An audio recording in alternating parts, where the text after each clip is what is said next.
शुरू करें हम सेशन। बढ़िया। तो सभी को हमारा नमस्ते। पिछले सेशन में जो बातें हमको करनी थी, मैं क्षमा प्रार्थी हूँ कि बिना आपको प्रश्न पूछने का अवसर दिए हमने अपनी तरफ से कई बातों को रख दिया। अब आराम से उसमें से जिस स्लाइड पर आप कहेंगे हम रोक करके आराम से बात कर सकते हैं।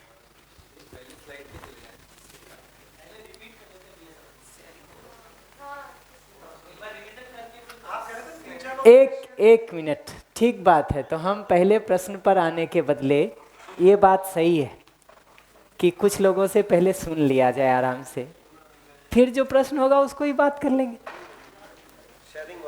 बिल्कुल। कहाँ माइक है जी? जहाँ भी हो उसके पास जो भी लोग हों वो शुरू कर ले। इधर। हाँ, बढ़िया। नमस्ते सभी को।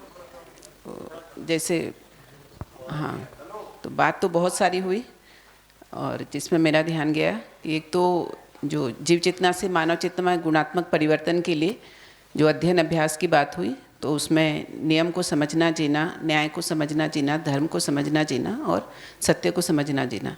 तो उसमें से नियम और न्याय को अपन यहाँ बात करेंगे, ऐसी बात हुई। तो नियम में फिर बौद्धिक नियम, सामाजिक नियम और प्राकृतिक नियम। तो फिर बौद्धिक नियम जो असंग्रह, स्नेह, विद्या, सरलता और अभय, इसका क्रम आपने बताया कि ऐसा क्यों लिखा है। तो असंग्रह और स्नेह में पहले जो वो मानवीय परंपरा में बच्चा जाएगा तो दोनों को अभ्यास पूर्वक को करते हुए जब उसमें जिज्ञासा आएगी तो फिर उसमें विद्या और फिर ऐसे करके वो क्रम बताए। लेकिन अभी जो समाज की स्थिति है, हम मानव मानव संबंध में जो एक समस्या के रूप में दिखाई देती है, तो उसीलिए स्नेह का अभ्यास पहले इतना विस्तार से हम उसको चर्चा कर रहे हैं स्नेह को आरंभ में, और उसी से फिर हमको तृप्ति भी होगी मानव मानव संबंध में स्नेहपूर्वक जीना। तो स्नेह को बहुत विस्तार से रखा आपने। तो पहले जो रखा कि पहले स्मृति में उसको रखना, तो जो भी हमको अध्ययन में वो जो उससे पहले बात हुई थी उसको, फिर उसको भाव और विचार और फिर व्यवहार में। तो उसमें स्नेह का जो हुआ कि दूसरे का हम कैसे देखेंगे, हम उसको स्नेह कर रहे हैं कैसे जांचेंगे अपने में। तो दूसरे का मतलब हर समय हम शुभकामना कर पा रहे हैं और फिर उसको देखेंगे तो उसका सुख और दुख को हम महसूस कर पा रहे हैं। तो मतलब दुख से हम दुखी नहीं हो रहे हैं, लेकिन हम महसूस कर पा रहे हैं। और दूसरे के मतलब कुछ भी उसके कुछ उसको उपलब्धि हो रही है तो हम प्रसन्नता हमारे में हो रही है, और कुछ भी चीज़ शेयर करने की कोई भी चीज़ है तो हम उसको ज़्यादा दे पा रहे हैं, और उसको हमारा तन मन धन जहाँ भी हमको नियोजन करना है तो उसका एक क्रम बताया आपने कि पहले जो अपन ज्ञान को वरीयता में रखते हैं, तो यहाँ सबसे पहले बोले कि इसमें अपन अपना सेवा दे पाएँ उसको, अपना तन का अपना सुविधा उसको दे पाएँ, और उसके बाद फिर ज्ञान को फिर उसके बाद रखें। मतलब सेवा सुविधा देने के बाद फिर ज्ञान को उससे उसके साथ हमारा एक मैत्री होगा, फिर हमारा वो सुनने को तैयार होगा। क्योंकि इसमें दिखाई देता है कि हम पहले बोलने लग जाते हैं, विचार के रूप में रहता है, बोलने लग जाते हैं, मैत्री होने से पहले ही फिर वो हमको स्वीकार नहीं कर पाता। तो इसीलिए सबसे पहले सेवा और सुविधा उसके देने के बाद फिर तो स्नेह और भी ऐसे बहुत सारी चीज़ें हैं। और फिर मतलब एक क्षमा की बात बोले, अगर हम उसकी गलतियों को क्षमा कर पाते हैं तभी हम उसके मतलब स्नेह कर पाएंगे। नहीं तो उसका गलतियों को हम ध्यान करते हैं, उसको देखते ही गलती ध्यान आता है तो फिर हम घायल होते हैं, तो फिर वो हमारा वो भाव छूट जाता है। तो वो मेरे को बहुत ध्यान गया कि क्षमा कर पाना दूसरे की गलतियों का बहुत ज़रूरी है स्नेह करने के लिए। और फिर स्नेह और मोह में एक बताए कि उसमें स्नेह के लिए मोह जो है बहुत करीबी मतलब दुश्मन है। वो जीने में दिखाई देता है कि घर में हम जब जीते हैं स्नेह करते हैं बोलते हैं, लेकिन मोह उसमें शामिल रहता है। तो उसको जांचने के लिए कि मतलब और उसको दूर भी करने के लिए, तो अगर किसी को हम स्नेह कर रहे हैं तो मतलब उसको निरंतर हम दिन भर और हर समय कर पा रहे हैं क्या, हर दिन और हर समय, तो देखें तो वो तो नहीं हो पाता, बिगड़ता है वो अपना। तो उसको ध्यान देने की बात है। और दूसरी फिर कि हर किसी को हम वही भाव के साथ देख पा रहे हैं क्या, तो इस तरह से एक बोले। और अभी इतना ध्यान आ रहा है मेरे को। बढ़िया। उसमें एक ही छोटी सी बात हमको कहनी कि ये जो दूसरे को ध्यान रखने के संदर्भ में ना, सेवा सुविधा ये सब देने के पहले भाव का एक प्लेसमेंट है, व्यवहार का एक प्लेसमेंट है। ज्ञान को आखिरी में रखने का कारण ये है कि फंडामेंटली जिस ज्ञान के साथ अभी हम जी रहे हैं लोगों से ना, वो अनुभव नहीं है, वो बोध नहीं है, वो साक्षात्कार नहीं है। ज़्यादातर समय वो सूचना है, आभास के स्तर की सूचना। अगर वो अनुभव के जगह का ज्ञान हो ना, तो उसको आगे भी रख सकते हैं। ठीक है। रख सकते हैं, फिर प्रॉब्लम नहीं है, ठीक है, क्योंकि उसमें वो सब समाहित रहता ही है, ठीक है। लेकिन अभी चूंकि वो सूचना आभास के स्तर की सूचना है, भास के स्तर की सूचना है, इसलिए उसको पीछे रखना जरूरी है। जी वही वही जी जी। हम एक छोटा सा बात और कर दें आगे फीडबैक के पहले, जो मुझे पिछले सेशन में ही करनी थी। ये जितनी बातें भी हम सुनने का काम कर रहे हैं ना, इसको स्मृति में धारण करके स्मृति के आधार पर सुनाने के काम को करें, ठीक। आपकी डायरी, आपका किताब, आपका कॉपी, पावर पॉइंट प्रेजेंटेशन जो आपको मिला हुआ है, ये सब उसका सपोर्ट हो सकता है, ठीक है। सपोर्ट के रूप में आप उसको यूज कर लें अपने लिए, वहाँ तक तो ठीक है। उसका प्रयोग करके आप बोलें तो आप एक स्टेप मिस कर गए, क्योंकि आप लोगों के साथ जीने जाएंगे या बैठ करके कुछ विचार करेंगे तो पावर पॉइंट प्रेजेंटेशन हाथ में तो लेकर नहीं घूमेंगे, जो सुनील जी कह रहे थे कि भाई रुको 2 मिनट पहले हमको पढ़ लेने दो, इसमें क्या कहा गया है। यहाँ से तो व्यवहार नहीं शुरू हो सकता है ना। व्यवहार तो स्मृति में रहने के आधार पर, सजगता रहने के आधार पर ही शुरू होगा। तो भाषा को, शब्द को किसी एक सीमा में हम अपनी स्मृति में बना करके रख सकें, ठीक, उस दृष्टि से भी इस अभ्यास का महत्व है। तो उसके सपोर्ट की दृष्टि से किताबों को, डायरी को, पीपीटी को यूज करें, अच्छा है। बट अभिव्यक्ति की जगह पर वो बहुत सटीक हो, इसकी जरूरत नहीं है, ठीक है जी। जी, तो बहुत सटीक अच्छी भाषा में हम बोल सकें, इसकी बहुत ज़रूरत नहीं। जैसा भी है, जो भी है, उसकी अभिव्यक्ति को करना मुख्य है।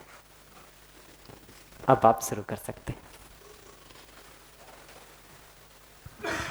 तो भैया अभी तो जो आपने स्नेह के बारे में रखा, थोड़ा उसको जो मैं समझ पाया हूँ, तो उसमें अभी स्मृति से तो बहुत ज़्यादा नहीं बोल पा रहा हूँ, लेकिन जैसे मैं इन चेक पॉइंट्स को अगर लगाता हूँ तो उसके आधार पर जो मेरे जीने में है वो मैं रखना चाह रहा था। तो स्नेह के मूल में शुभकामना है, अगले के लिए शुभ की चाहना है, ये मैं देख पाता हूँ, ये बनी रहती है। दूसरे के सुख दुख को अपने सुख दुख के समान देख पाना, पहचान पाना, तो ये पहचान पाने तक तो दिखता है, लेकिन जीने में जब जाते हैं तो अपना सुख दुख ही उतना ऊपर लगता है, दूसरे का नीचे होता है। अगर प्रायोरिटी देखते हैं तो वो समानता पूरी तरह से जीने में दिखाई नहीं देती है।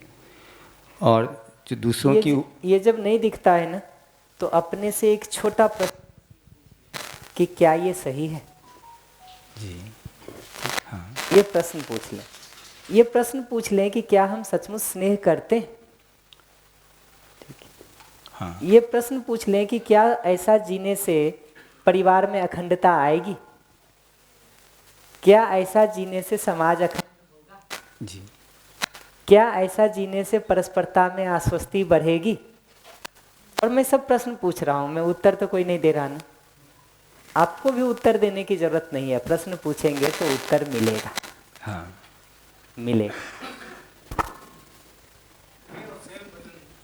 और दूसरों की उपलब्धियों में उतना ही प्रसन्न हो पाना जितना स्वयं की उपलब्धियों में, तो ये तो नहीं दिखाई दे, बहुत कम दिखाई देता, और कुछ लोगों के साथ दिखाई देता। कहीं कहीं तो इसका रिवर्स भी होता है कि जिसको दूसरा मान रखा और उसको उपलब्धि हो रही है, तो थोड़ा सा वहाँ पर नेगेटिव फीलिंग्स भी आती हैं जी। दूसरों की गलतियों के लिए क्षमा कर पाना, हाँ, ये हो पाता है, लेकिन अंदर जो आपने बोला कि जो दुख, जो अपने अंदर जो दुख है या जो घाव हो गए हैं, वो घाव हील नहीं हुए हैं, फिर भी हम बाहर क्षमा करने की कोशिश कर रहे हैं। तो वो एक कोशिश है, क्षमा कर नहीं पाते क्योंकि पूरी तरह से नहीं कर पाते, या थोड़ा टाइम लगता है उसमें, फिर जब तक वो घाव भरता है तो टाइम लगता है। क्षमा मांग पाना ये मैं कर पाता हूँ, जब भी गलती दिखते ही मैं जनरली क्षमा मांग लेता हूँ। ये पर्टिकुलरली पिछले 1-1.5 साल के अंदर ऐसा हुआ है, तो वहाँ पे मैं कर पाता हूँ। और अपने निर्वाह पर प्रधान रूप से ध्यान, ना कि दूसरे। तो प्रधानता तो मेरे निर्वाह पर रहती है, लेकिन दूसरे पे भी ध्यान रहता है कि उसका निर्वाह ठीक नहीं हो रहा है, और मैं उस पर ध्यानाकर्षण भी करवाता हूँ कि यहाँ पे आपका निर्वाह ठीक नहीं हो रहा है, पर प्रधानता मेरे निर्वाह पर बनने लगी है। तो अगर इसको परसेंटेज वाइज भी बोलें तो 70% मेरे ऊपर है, 30% संबंधी के ऊपर भी है कि उसका निर्वाह ठीक से नहीं हो रहा है। दायित्व व कर्तव्य का 80% तक मैं कर पाता हूँ, लेकिन 20% जब लगता है कि स्थितियाँ बिल्कुल भी प्रतिकूल होती जा रही है तो मैं अपने निर्वाह को रोकता हूँ, स्वेच्छा से रोक लेता हूँ कि बस हमारा अब यहाँ तक ही निर्वाह, क्योंकि अब मुझे ये आपके भी सही के अर्थ में नहीं लग रहा है। तो फिर अगर आपको ये करना है तो आप करें, मैं आपको रोक नहीं रहा हूँ, पर उसका घाव मेरे अंदर रहता है, पेन मेरे अंदर रहता है। छोड़ देता हूँ करने के लिए भी, कुछ समय के लिए मैं जानने की कोशिश भी नहीं करता हूँ कि उनके जीवन में क्या चल रहा है, लेकिन वो रहता है अंदर, उसका रहता है। दूसरा, ये जो आपने बहुत ही अच्छा कनेक्शन दिया मेरे लिए तो कि भाव, सेवा, सुविधा का और ज्ञान का, तो ये ज्ञान को आपने पीछे रखा बहुत ही परफेक्टली है, क्योंकि अदरवाइज़ तो ये भी संबंध को बिगाड़ने का काम ही करता है। थोड़ा सा इन्फॉर्मेशंस आ गई है, मेरे जीने में आई नहीं, लेकिन मैं उसके जीने में भी आ जाएं उसके लिए प्रयास करने लगता हूँ। लेकिन सेकेंडली भाव के तल पे मेरा ठीक है, सेवा और सुविधा के ऊपर अभी काम कर रहा हूँ।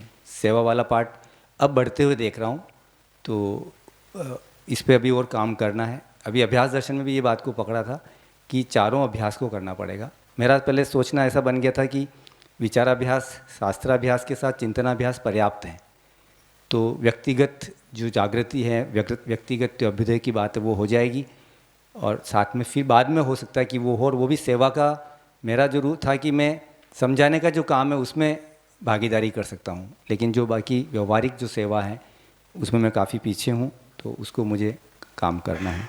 तो ये पर्टिकुलरली इस स्लाइड पे मेरे ऑब्जर्वेशंस थे भैया। और सेकंड स्लाइड एक और थी,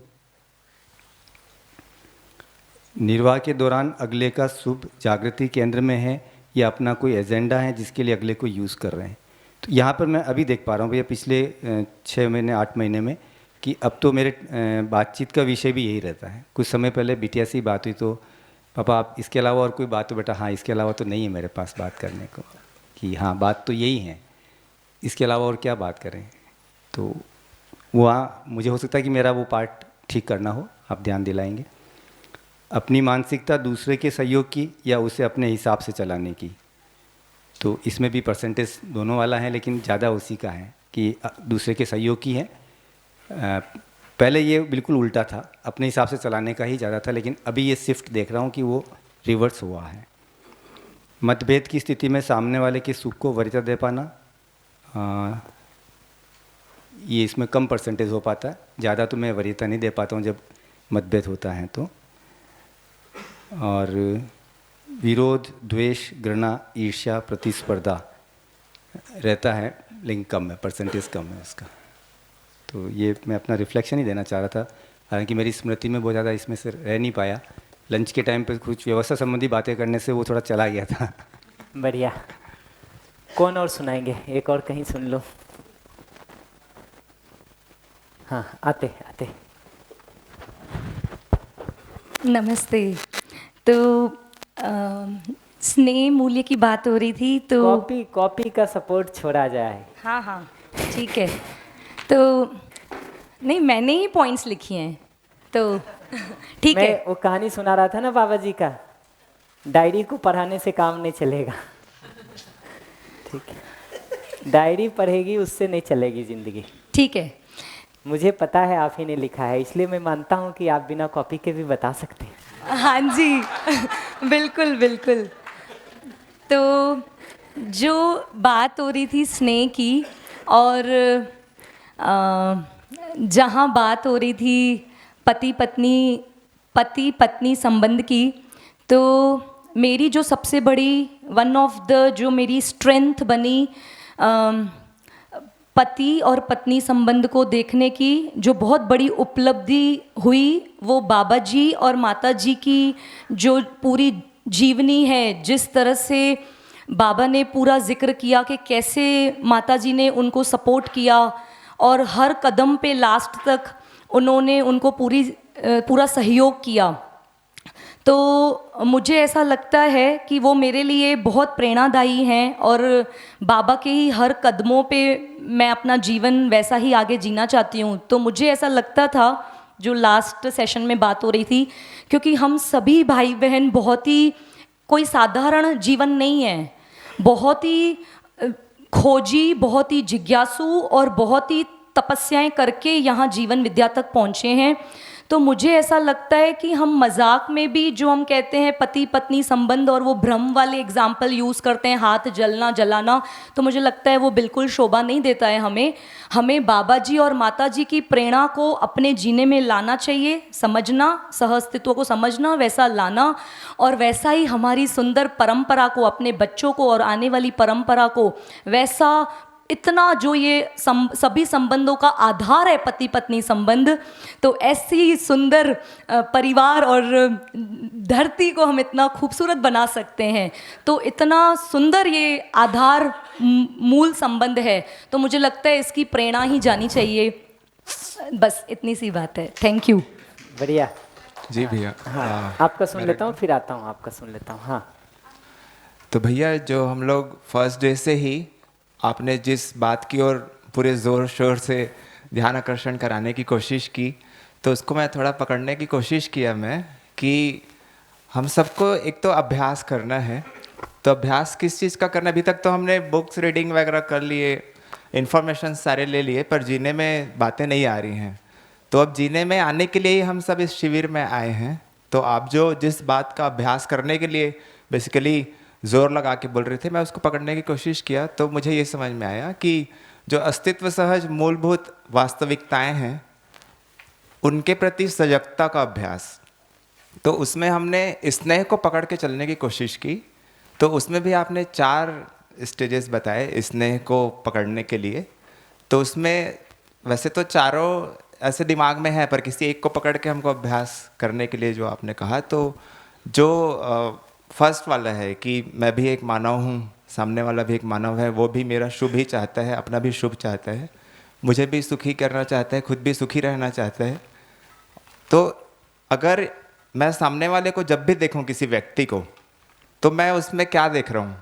मैं उसके रूप को देख रहा हूँ, उसके कपड़ों को देख रहा हूँ, कि उसकी जो मूलभूत वास्तविकता है एक्चुअल में, कि वो एक मानव है, उस रूप में उसको देख पा रहा हूँ।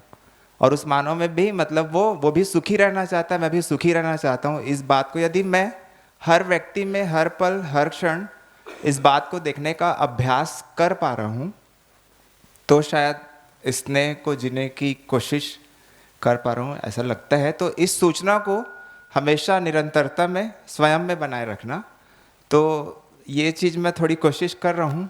पर जैसा कि मेरा प्रश्न भी था कि जैसे विचाराभ्यास किया जाए, जो 3 तरह के आपने अभ्यास बताया, उसमें ऊपर तो ये वाला आ गया अस्तित्व सहज मूलभूत वास्तविकताओं का अभ्यास, और दूसरा भाव का अभ्यास, और विचाराभ्यास और व्यवहाराभ्यास। तो व्यवहार के समय में ऐसे कुछ एग्जाम्पल्स मेरे माइंड में सेट थे कि अगर मैं उनसे मिलूंगा तो वो फिर से ऐसे ही बात करेंगे, तो मैं क्या रिफ्लेक्ट करूंगा, या फिर मैं घर में जाऊंगा जिनके साथ नहीं जम रहे उनके साथ कैसा होगा, या फिर जिन संबंधों को मैंने ख़राब कर दिया है उसको मैं कैसे ठीक कर पाऊंगा करके। तो फिर मैं बार बार ये प्रैक्टिस में ला रहा हूँ कि यही कि मूलभूत जो वास्तविकताएं हैं, जो उसको अगर मैं निरंतरता में अभी से रखने की प्रैक्टिस कर रहा हूँ, और जो अभी आप उपाय बताएंगे तो वो भी काफ़ी हेल्पफुल रहेगा उस समय पे डील करने के लिए। तो वो सिर्फ डील करने का मुद्दा नहीं है, एक्चुअल में इस बात को पहचान जाने का मुद्दा है कि स्नेह जो है वो एक्चुअल में जीने की चीज़ है। हर मानव के साथ, पूरे अस्तित्व में जितने मानव हैं उनके साथ जीने की चीज़ है। और वो मतलब ऐसे दिखाने की भी चीज़ नहीं है कि हाँ आप कैसे हैं, मैं आपसे स्नेह रखता हूँ, तो हर किसी के पास जा के बोलने की भी ज़रूरत नहीं है। जब भी हम, उसके लिए भी आपने बताया कि हम अपने परिवार में, दोस्तों के साथ, और जहाँ पर हम काम करते हैं वहाँ पर इस चीज़ का अभ्यास भी किया जा सकता है करके। तो वो चीज़ मैं ऐसे बना के रखने की कोशिश स्वयं में कर रहा हूँ अभी। ऐसा बढ़िया। दीदी कुछ कह रही थी, माइक दे दीजिए प्लीज़। आपका नाम क्या है दी? मुझे ध्यान में नहीं है। पूर्वी। हेलो। हाँ जी दीदी। जी भैया, पूर्वी नाम है। मेरा जो टेक अवे है और जो मैंने समझा इसमें, तो सबसे पहले तो स्नेह के बारे में जब बात की, तो ये मेरी आदत थी कि बहुत कंप्लेंट्स आती थी दूसरों के लिए। तो मैं समझ पाई कि जहाँ पे कंप्लेंट्स आ रही है और क्षमा नहीं कर पा रही, तो वो स्नेह नहीं है। दूसरा ये भी होता था कि जब मुझे ऐसा लग रहा है कि स्नेह है, तो मेरी समझ और मैं कैसे निर्वाह कर रही हूँ वो ज़्यादा महत्वपूर्ण है। दूसरे कैसे जी, अभी तक ऐसा हो रहा था कि दूसरे कैसे जी रहे थे उसके ऊपर मैं उनको ही मूल्यांकित करती थी, लेकिन मेरा ध्यान मेरे पे होना चाहिए कि मेरी कैसी समझ है और मैं उस पर कैसा निर्वाह कर रही हूँ, वो कैसा जी रहे हैं उस पर नहीं ध्यान देना है। वो एक बात मुझे समझ में आई।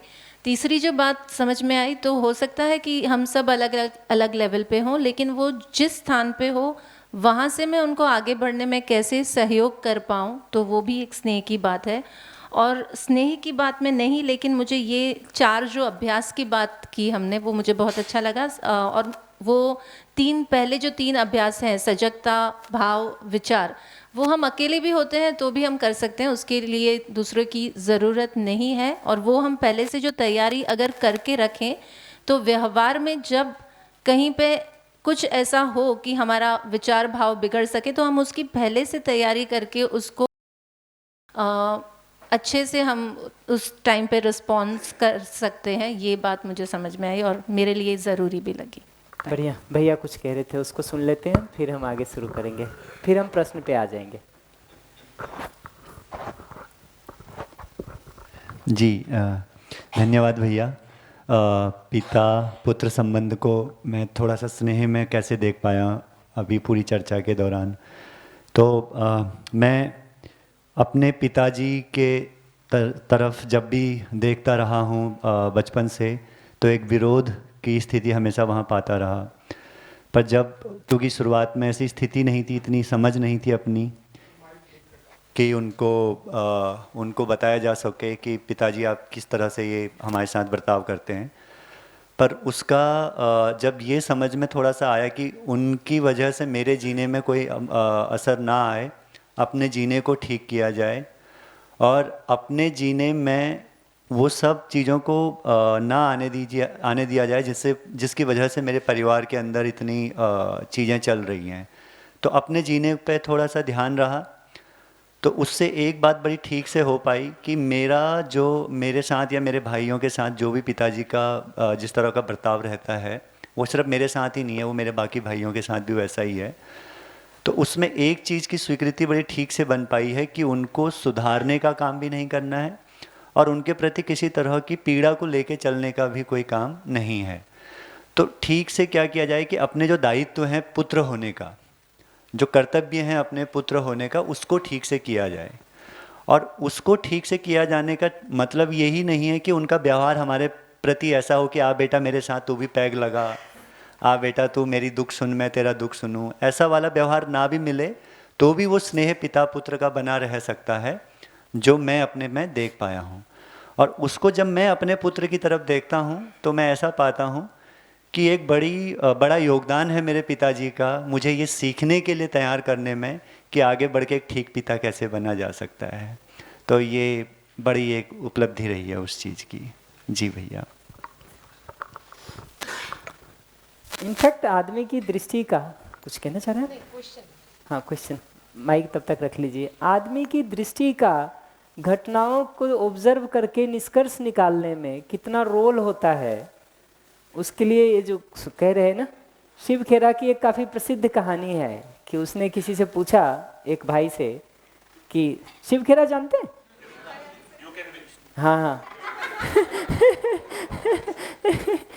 काफ़ी साल पहले, मुझे लगता है जब मैं आईआईटी के प्रिपरेशन में था तब मैंने उस किताब को पढ़ी थी, लगभग उसके आसपास का फेज होगा अगर मुझे ठीक याद है तो। उसमें वो एक कहानी कहते हैं कि एक व्यक्ति जो है शराबी था, मारपीट किया करता था पत्नी बच्चों के साथ। उससे पूछा कि तुमको ये आदत कहाँ से आई? कहा मेरे पिताजी से। ठीक है। कहा कैसे? तो कहा हमारे पिताजी घर आके रोज यही किया करते थे, पत्नी को मारपीट करते थे, हमको मारपीट करते थे, मैंने उसी से उसको सीखा। दूसरा उसका भाई बहुत ही अच्छा जीने वाला था, जिसके जीवन में ऐसे कोई अवगुण नहीं दिखते और बहुत ठीक जीने वाला है। उससे पूछा कि भाई तुमने ऐसा जीना कहाँ से सीख लिया? कहा पिताजी से। ठीक है। कहा पिताजी जब घर में आके ये सब किया करते थे, माँ के साथ मारपीट, हमारे साथ मारपीट और झगड़ा, तो हमको उसका दुख देख करके ये समझ में आया कि ज़िंदगी में कुछ भी करें लेकिन ये तो नहीं करेंगे। तो ये जो दुख दर्शन और दोष दर्शन है ना, ये हमको उस चीज़ से दूर कर देता है।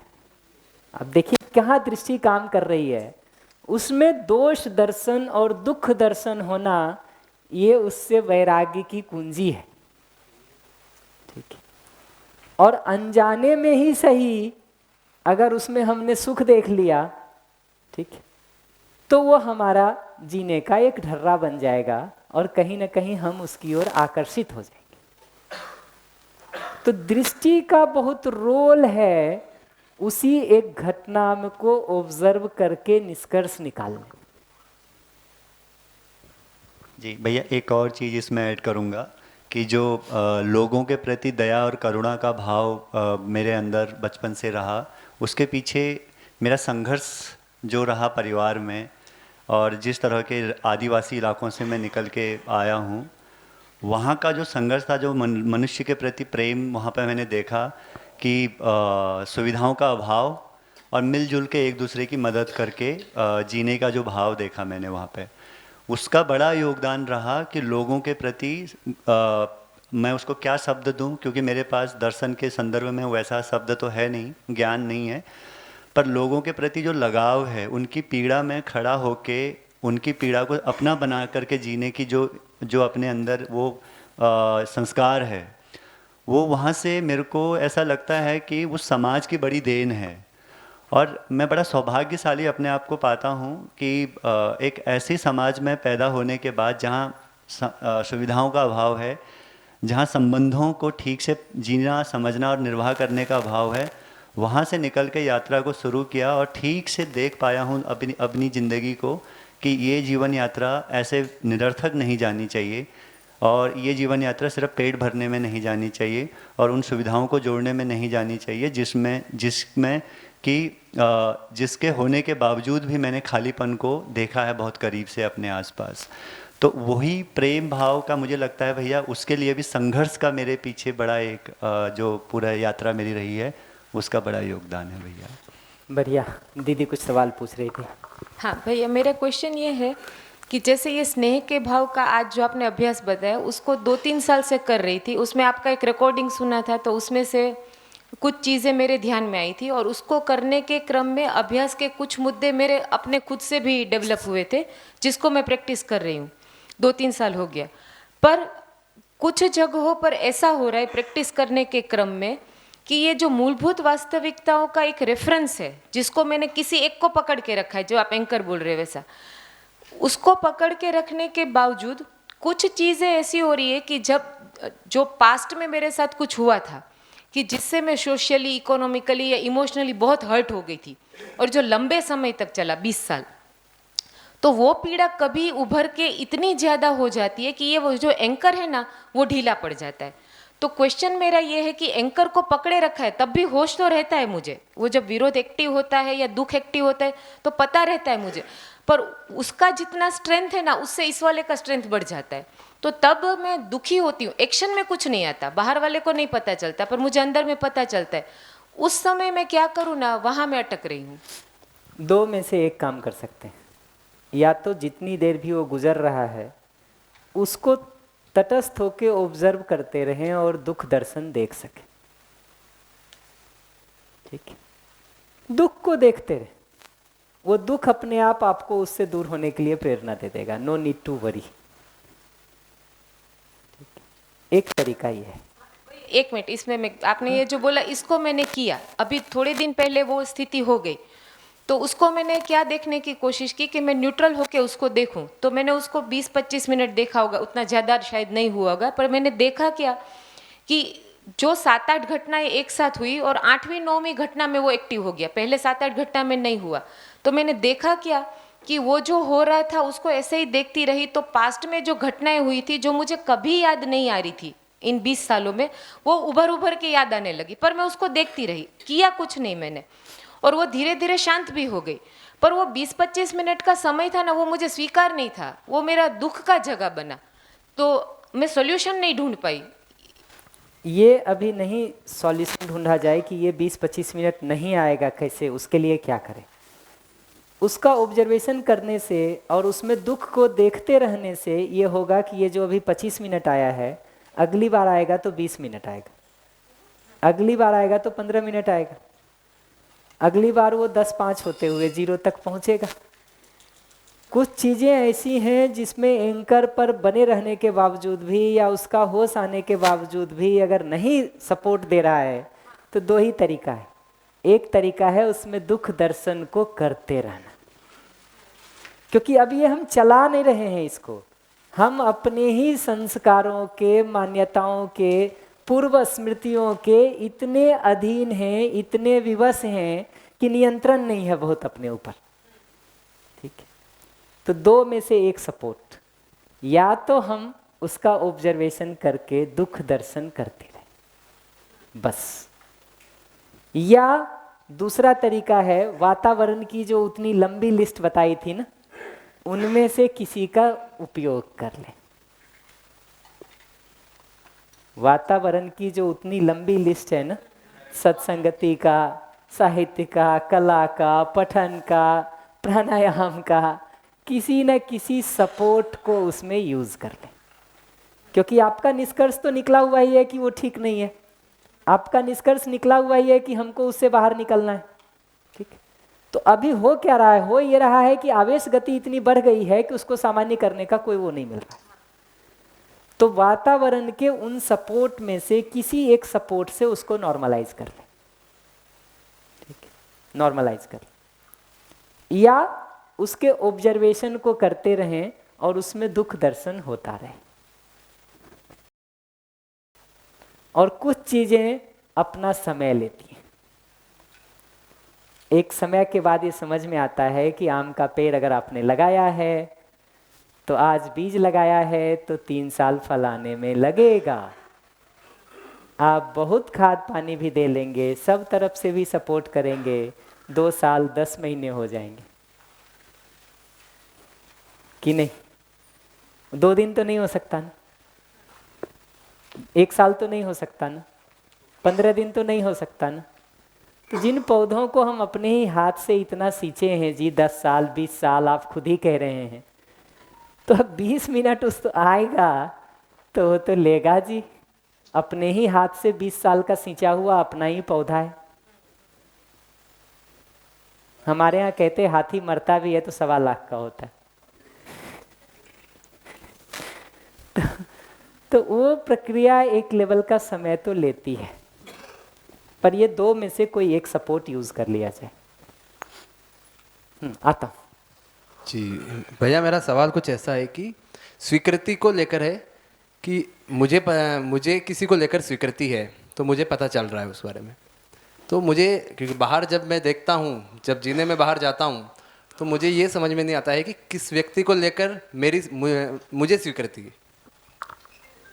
है। मुझे कैसे पता चलेगा कि उस व्यक्ति के अंदर मेरी स्वीकृति है नहीं है? ऐसा है कुछ, क्योंकि बातचीत जब मैं उससे करने जाता हूँ, या तो फिर मेरी उससे बंदी होती है कि वो इंटरेस्ट ही नहीं दिखा रहा है बात करने में, या फिर ऐसा पता नहीं चल पाता कि बात करूँ या नहीं करूँ। रैंडमली 2-3 जने अगर ऐसे मिल जाते हैं, कोई और भी मिलता है, तो ऐसा कुछ समझ में आए तो। मैं इसको बहुत फॉर्मुलेट करके एक्सपेंड नहीं करूँगा, 2 छोटी बात बता के छोड़ दूँगा।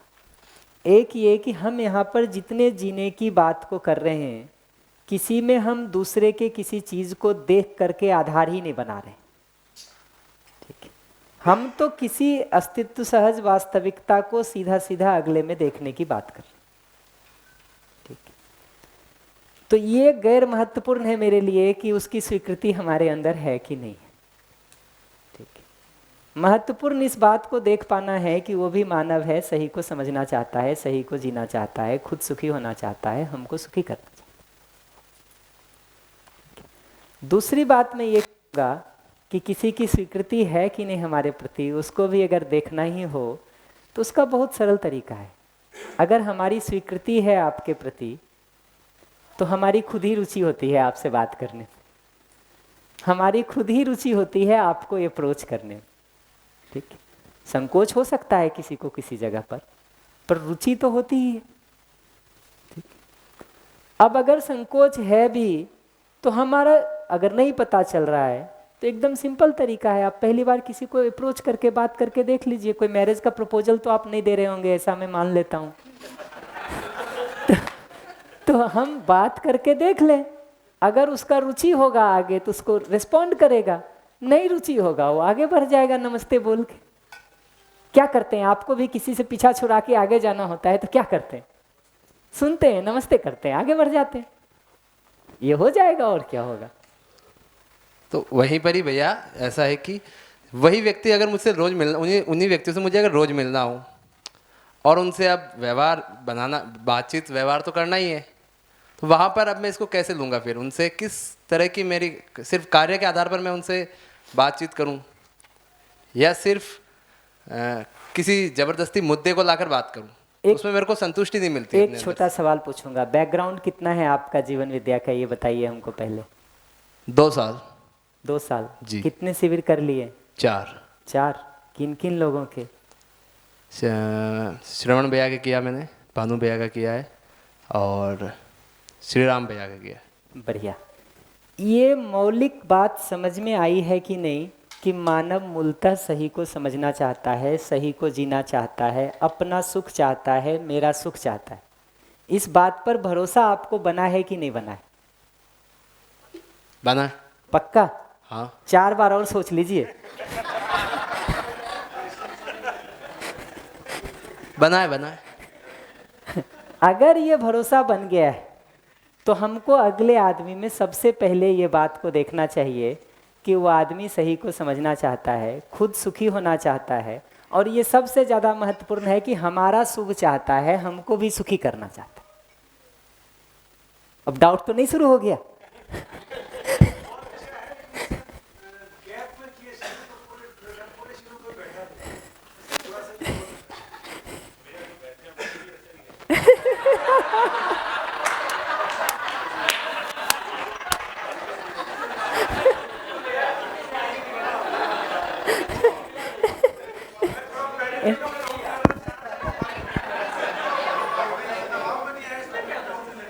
हाँ, देखिए उसमें कोई दबाव आने की जरूरत नहीं है।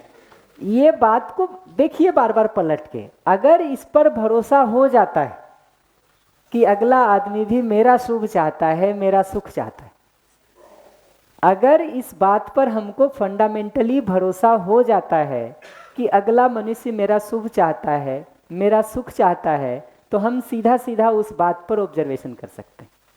मैं फिर से रिपीट कर दे रहा हूँ आपके लिए कि मैं ये कह रहा हूँ कि अगर इस बात का हमको भरोसा हो जाता है कि आप मेरा शुभ चाहते हैं, आप मेरा सुख चाहते हैं, तो आपको संबंधी के रूप में देखना और आपसे जुड़ना मेरे लिए बहुत सहज हो जाता है। हम ये सवाल ही नहीं पूछ रहे हैं कि आप संबंध को कैसे देख रहे हैं, हम ये सवाल ही नहीं कर रहे हैं कि आप व्यवहार को कैसे देखते हैं, हम ये सवाल ही नहीं कर रहे हैं कि आप दायित्व और कर्तव्य के निर्वाह को हमारे साथ कैसे देखते हैं, हम ये सवाल ही नहीं कर रहे हैं कि आप अपेक्षा का निर्वाह हमारे साथ कैसे करेंगे। ये सब सवाल हम बाद के स्टेज में करेंगे, नहीं करेंगे ऐसा नहीं है, बट फंडामेंटल सवाल तो हम ये देख रहे हैं कि जब हमको जुड़ाव दिख रहा है आपके साथ तो आप हमारे संबंधी हैं, आपको नहीं दिख रहा है तो कोई बात नहीं, ठीक है। बट अगर हमको जुड़ाव दिख रहा है तो हमारा तो संबंध है जी, हमको तो दिखाई दे रहा है कि है संबंधित, हमको दिखाई दे रहा है कि मूल में आप सही को समझना ही चाहते हैं, सही को जीना ही चाहते हैं, हमारा शुभ ही चाहते हैं, तब हम कैसे अप्रोच करेंगे? इन सभी जगहों पर एकदम सरल तरीका है, मित्र मित्र संबंध को देखा जाए, और मित्र मित्र संबंध में जो हमारा भूमिका बनता है किसी मित्र के साथ जीने के संदर्भ में, उस भूमिका के निर्वाह को अपनी तरफ से किया जाए। अब पूछेंगे मित्र मित्र संबंध में क्या भूमिका बनती है, उसके लिए किसी परिचय शिविर, किसी अध्ययन शिविर, किसी सार सत्र को पकड़ा जाए, ठीक है, क्योंकि उसको अगर करूंगा तो लंबा खींच जाएगा। पर आइडिया एकदम सिंपल है कि आप भले हमको अजनबी की तरह देख रहे हैं, मुझे अगर आपके साथ संबंध दिख रहा है तो मित्र मित्र संबंध बिल्कुल सामान्य संबंध है। उस संबंध में जो हमारा भूमिका बनता है एक मित्र के रूप में, उस भूमिका के निर्वाह से हम आपके साथ जीने को शुरू करेंगे। ये बात समझ में आई कि कहाँ से हम शुरू करेंगे? दो चीज़, उस मूलभूत चाहना को देखने के आधार पर जुड़ाव को देखते रहना। दूसरा, उस जुड़ाव को देखने के आधार पर मित्र मित्र संबंध जो एक सामान्य संबंध है, उसमें जो हमारा भूमिका बनता है उसका निर्वाह करना। बाकी कोई संबंध देखना शुरू करेंगे तो ज़्यादा कठिन होगा। मित्र मित्र संबंध एक बहुत नेचुरल संबंध है जिसको देखा जा सकता है किसी के साथ। जी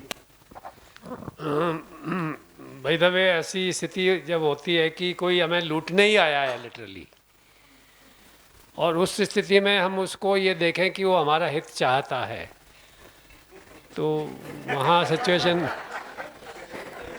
बिल्कुल ठीक बात है, पर मैं फिर से दो बात कहूँगा, आते हैं इन सारे उत्तरों पर। इनफैक्ट क्या है, जिंदगी के बहुत सारे प्रॉब्लम्स को आप देखेंगे ना, ये जितने तरह की अमानवीयता को आप बात कर सकते हैं, मैं जब एनवीसी की बुक पढ़ रहा था ना, सब तरह की अमानवीयता के उदाहरण रियल लाइफ के दिए हुए हैं कि एनवीसी का यूज करके कैसे उसको डील किया है लोगों ने। नॉन वायलेंट कम्युनिकेशन, सब तरह की अमानवीयता के उदाहरण उसमें मिलेंगे। आपने एक उदाहरण लिया ना, बट ये बात सही है कि कोई हमको लूटने भी आया हुआ है तो सचमुच इस बात को देखना महत्वपूर्ण है, और हमको देखना ही चाहिए इस बात को कि मूल में वो आदमी भी शुभ चाहता है कि नहीं चाहता है।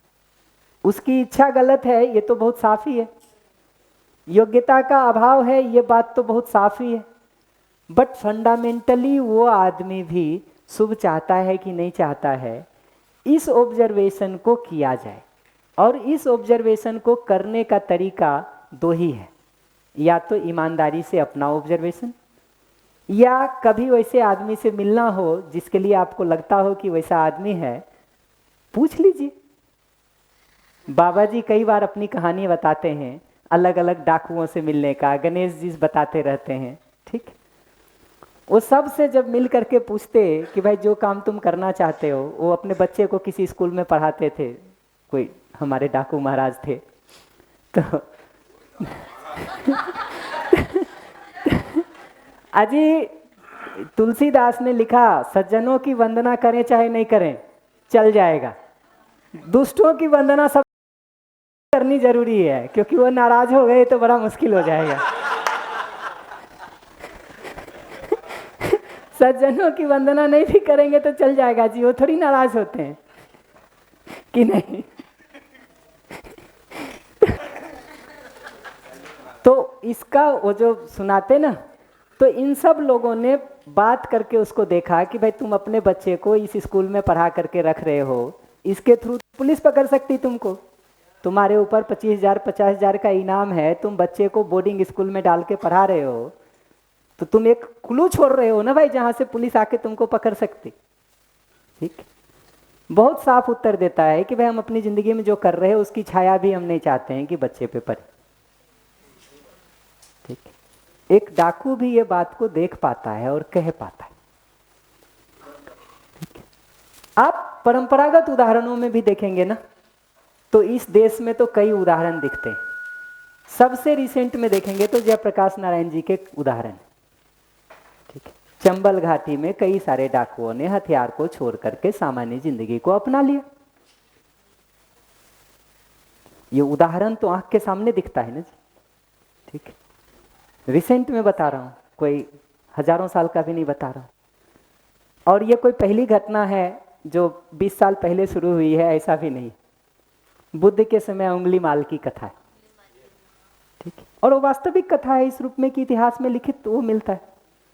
ठीक, बदलाव हो गया। आदि काव्य लिखा हुआ संसार का सबसे पहला आदि काव्य रामायण को माना जाता है। ठीक, जिस वाल्मीकि ऋषि की वो कथा है, ठीक, उनका नारद के साथ नारद जी के साथ एक इंटरेक्शन है जिसके तहत वो बदल गए। ठीक,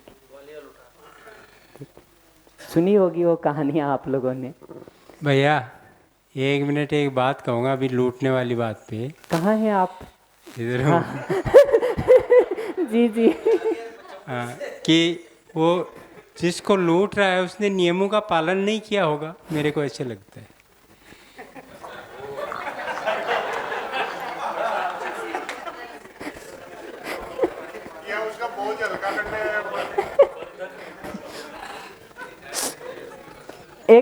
जो है ना, मतलब ये तो आपको देश का बताया, फॉरेन कंट्री की एक प्रसिद्ध कथा है, कहाँ की है वो मुझे याद नहीं आ रहा कि किस जगह का है, मैं लोकेशन भूल रहा हूँ, बट हिस्टोरिकल घटना है कि किसी बच्चे को ब्रेड की चोरी के लिए पकड़ा गया। ठीक ठीक, अब सजा तो मिलेगी भाई, चोरी किया है तो जज ने उसको जो भी सजा देनी थी वो तो दी। उपस्थित सारे लोगों के ऊपर एक फाइन लगाया, 1-1 रुपये का, 2 रुपये का, जो भी लगाना था। कहा कि हमको ये बात को सोचना चाहिए कि एक बच्चे को जो भोजन मूलभूत आवश्यकता है वो भी अगर नहीं मिल रही है तो हम समाज के बैठे हुए सब लोग जिम्मेदार। ठीक, तो हमारा भी उस सजा का एक हिस्सा बनता है जो हम सबको देने की जरूरत है। तो अगर हमारी गलतियों के कारण, हमारे अपराधों के कारण समाज में ऐसे लोग तैयार हो रहे हैं, तो भाई तो अपना बोया हुआ बीज है जी, अपना बोया हुआ बीज। आत्मीयता के साथ पूछ के तो देखिए, एक तो अपना निरीक्षण कर लीजिए, आत्मीयता के साथ पूछ के तो देखिए। वो भी कठिन लग रहा हो, कोई बात नहीं, जिंदगी में जब वैसी घटना आ जाएगी ना, आपको जो जी में आए आप कर लेना, बाकी समय तो ठीक कर ले कि नहीं, जो आपको जी में आए कर लेना, आप विरोधी कर लेना। ठीक, विरोध करोगे, ठीक, ताकत से तय होगा क्या होता है, आपकी ताकत अधिक होगी तो आप कुछ कर लोगे, अगले की ताकत अधिक होगी, अगला कुछ कर लेगा। ठीक, कर लेना, जैसा भी ठीक लगे कर लीजिए, बाकी समय तो ठीक कर ले। भैया एक प्रश्न है। हाँ, छोटा सा क्वेश्चन। जी जी, छोटा सा, हाँ हाँ, आंसर भी दे चुके हैं और नहीं नहीं, बताइए, लेकिन फिर भी वो होता है ना, गुलाबी के भी कई शेड हैं, तो मुझे वो अपने शेड को लेना है। जी जी, बताइए बताइए। तो मेरा क्वेश्चन ये है कि जैसे हम अपने दायित्व और कर्तव्य का निर्वाह करते हुए सहयोग करते हैं, ठीक है, तो sometimes you feel that you are being exploited और यू आर बीइंग मैनिपुलेटिव, उसको कैसे पकड़ें? अभी थोड़ा सा मैं जो है ना कम्युनिकेशन पर बात कर देता हूँ, फिर इस प्रश्न पर आएंगे। भैया एक प्रश्न मेरा है। जी जी। भैया आपने ये जो क्रम लिखा है इससे मैं सहमत हूँ, भाव, सेवा, सुविधा और ज्ञान। बस इसमें थोड़ा सा एक कन्फ्लिक्ट जैसा था और डाउट भी था, तो थोड़ा सा मैं क्लैरिटी चाह रहा हूँ। हाँ हाँ, बताइए। भैया भाव जो है वो निरंतर है, असीमित है। सेवा जो है वो मेरी तरफ से सेवा हो या सामने की तरफ से हो तो वो आवश्यकता अनुसार है। सुविधा वाले भाग में थोड़ा सा एक कॉन्फ्लिक्ट ये आता है कि सामने वाले की अपेक्षा किस सुविधा की है, मेरा सुविधा दे पाने का स्तर किस सुविधा का, या मैं उसको कितना आवश्यक मानता हूँ। और इन दोनों में थोड़ा सा कैलकुलेशन में मुझे लग रहा है कि यहाँ इसको कैसे, क्या इसके साथ में ज्ञान साथ साथ में मतलब शिफ्ट होगा या इसके बाद ही ज्ञान है, मैं थोड़ा सा इसमें क्लैरिटी चाह रहा हूँ। देखिए, ये क्रम तो सिर्फ इसलिए दिया है मैंने कि आज के दिन हम बहुत बार ज्ञान में उलझ गए हैं और मानते हैं कि हमको सूचना दे रहे हैं तो बात पूरी हो गई। ठीक, ये कोई ऐसा ही नहीं है कि हम इसी क्रम में इसी तरह से चलें। ठीक, हम मोटे तौर पर उत्तर दे रहा हूँ, हम मोटे तौर पर ध्यानाकर्षण की दृष्टि से इसको लिखें। सुविधा के मामले में भी मैं कैसे देखता हूँ, मैं वो आपको बता देता हूँ। अपने परिवार के अंदर अगर हम देख रहे हैं कि कितना सुविधा किसी के साथ हम शेयर करें, तो हमको उसका एक सामान्य गणित ये समझ में आता है कि हम जितनी सुविधाओं का प्रयोग कर रहे हैं उतना या उससे अधिक का अवसर अगर दूसरे को दे रहे हैं तो न्याय है। मोटे तौर पर मैं कह रहा हूं, उससे कम का अवसर अगर हम दूसरे को दे रहे हैं, ठीक, तो ठीक नहीं। ठीक, और इसको बहुत बारीकी से देखा जा सकता है बहुत सारी जगहों पर। ठीक, हम बहुत बार साथ रहना शुरू करते हैं ना, हम बातें तो कर लेते हैं, एक परिवार है, एक तरह से जिएंगे, एक तरह से रहेंगे, लेकिन अपना बच्चा बीमार होता है तो एलोपैथिक डॉक्टर के पास भेजते हैं, दूसरे का बच्चा बीमार होता है तो कहते हैं होम्योपैथी की दवा खा लो, उससे भी तो इलाज होता है। ठीक है, आप भाषा कितनी भी दे लीजिए, पर मूल बात क्या है? मूल बात यह है कि हम चाहते हैं अपने बच्चे का अच्छा से अच्छा इलाज हो, पैसा चाहे जितना भी लगे। दूसरे के बच्चे के लिए हम ये सोचते हैं कि पैसा बचना चाहिए, इलाज तो हो ही जाता है। तो कितनी सुविधा दें का उत्तर यह है मेरी तरफ से कि जितनी सुविधा को मैं घर में अपने लिए प्रयोग कर रहा हूं, मैंने अपने लिए कमरे में एसी लगा लिया, आपको कहूँगा कि आप एसी नहीं लगाओ, ये तो दुरुपयोग है, वातावरण का नुकसान हो रहा है और प्रकृति खराब हो रही है, ठीक है, ये मुझे तो न्याय संगत नहीं लगता, न्याय संगत नहीं लगता। तो घर परिवार के अंदर तो इतना है। समाज में देखिएगा तो आज के दिन जिस तरह की परिस्थिति बन गई है, कोई बहुत ज़्यादा अपेक्षा रखता भी नहीं है, और रखता भी है अगर तो उसको पता ही है कि एक लेवल पर उसकी सीमा है, आप नहीं भी देंगे तो कोई बहुत नाराजगी की जगह नहीं पैदा होती। तो वहाँ पर जितना आपके पास इस रूप में हो कि परिवार की पूरी सहमति के साथ अधिक है, ठीक, उसको समाज में सहयोग के रूप में लगा लें, परिवार की सहमति के साथ, और जो परिवार में हम कर रहे हैं उसमें कोई बाधा नहीं आएगी, इसको सुनिश्चित करते हो। मैं ठीक समझ पाया आपके प्रश्न को? ठीक बात है भैया। इसमें परिवार में ही अगर हम बात करें, जैसे मान लीजिए पिता के रूप में बच्चे के साथ जो बच्चे की आवश्यकता, मान लो कभी देखें हम, उसमें बच्चे को कुछ सुविधाओं का ऐसा लगता है कि आवश्यकता है उसको, अब वो आवश्यकता से ज़्यादा भी है, अभी लगता है अभी उसको आवश्यकता नहीं भी है, क्या उसमें वापस ज्ञान वाले पक्ष पे कुछ बातचीत संवाद वहाँ तक इस तरह आना? निश्चित रूप से देखिए, किसी को जब हम सहयोग करने जा रहे हैं ना, तो ज्ञान के रूप में सहयोग सबसे फंडामेंटल सहयोग है, फंडामेंटल सहयोग है, बेसिक सहयोग है। उस सहयोग की जगह बनने के लिए भावपूर्वक जीना जरूरी है, उसके बिना वो जगह नहीं बनता है। तो निश्चित रूप से उसको करने की जरूरत है, ठीक है, निश्चित रूप से। भैया इसी से जुड़ा हुआ सवाल है, अगर ये पूरा हो गया। हाँ हाँ हाँ।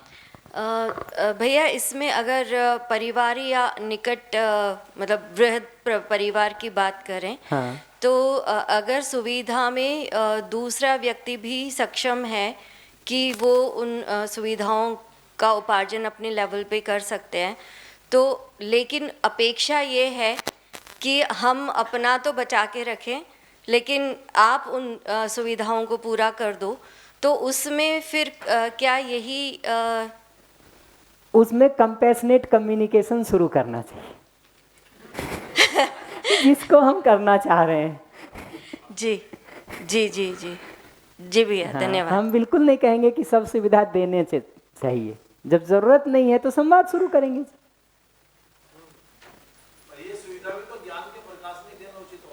बिल्कुल जी, इसमें क्या शक। लेकिन अगर परिवार के अंदर देखते हैं ना, जो आपका बच्चा है नहीं भी ज्ञान पर बहुत ध्यान दे रहा है किसी कारण से, भोजन ही नहीं देंगे, कपड़ा देंगे कि नहीं देंगे,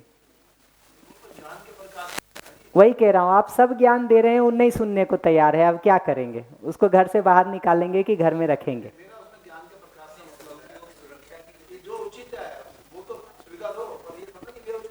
बेउचित की तो बात ही नहीं है, बेउचित कहीं भी करने के लिए नहीं कहा जा रहा है, ये तो एकदम साफ हो जाया जाए, उचित को पहचाना जाए और उचित को किया जाए। बेउचित की जगह जब शुरू होती है ना, वहां से कंपैशनेट कम्युनिकेशन का रोल शुरू होता है। मेरा सवाल अलग है और जी जी, मैं समझाने की कोशिश करती हूँ। जैसे अभी स्नेह की बात हो रही है, तो मेरा यही सवाल है, मैंने आपसे पहले भी पूछा था, अभी वापस मैं उसको रिपीट कर देती हूँ। जैसे मैं अकेले नहीं रह सकती, मतलब मैं पढ़ाई करती हूँ तब तक ठीक है, बाकी मुझे हमेशा कोई ना कोई चाहिए जो मेरे साथ हो, वरना मैं अकेले नहीं रह सकती। मुझे ये लगता है यार मैं अकेली हूँ। और उसी के साथ मैं ये देख पाती हूँ, अगर कोई इंसान मेरे साथ है, मतलब अगर मेरे फ्रेंड्स है, कोई भी है, तो वो मेरे साथ ही रहे, मतलब मैं उनको छोड़ना नहीं चाहती या उनसे अलग नहीं होना चाहती, मैं चाहती हूँ वो मेरे साथ रहे। मतलब एक बांधना जो होता है ना, वो हो जाता है। जैसे अगर अपन अगर फ्रेंड्स की नहीं, पति पत्नी है, अगर मैं किसी को लाइक करती हूँ, ऐसा कुछ भी माने, तो मैं नहीं चाहती वो इंसान जाए, वो इंसान मेरे साथ ही रहे। और मतलब ये कैसे देखे उसको कि वो इंसान चला जाएगा, और अकेलेपन को भी, मतलब इसमें मैं देख पाती हूँ कि वो स्नेह नहीं है, वो मोह ही है, अटैचमेंट बहुत ज़्यादा है। तो इन दोनों को कैसे देखें, अकेले भी कैसे अपने आप को एक्सप्लोर करें अच्छे से, विदाउट ये आते हुए मन में कि मैं अकेली हूँ। ऐसा दो काम इसमें सबसे पहले करना चाहिए। पहला तो इस बात की हड़बड़ी नहीं करनी चाहिए कि हमको तुरंत इससे बाहर निकलना है, ठीक है। सबसे पहला काम तो इस बात की हड़बड़ी नहीं करनी चाहिए कि हमको इससे तुरंत बाहर निकलना है। दूसरा, इस बात के गिल्ट में भी नहीं जाना चाहिए कि ऐसा क्यों है हमारे में। ठीक है, ये दोनों करेंगे तो जितना करेंगे उतना ज़्यादा समय लगेगा निकलने में। ठीक है, जितना करेंगे उतना ज़्यादा लगेगा। ये ऐसा ही है कि जो लोग डूब रहे होते हैं ना, वो जब हाथ पैर मारना शुरू करते हैं तो ऐसा मारते हैं कि और जल्दी डूब जाए।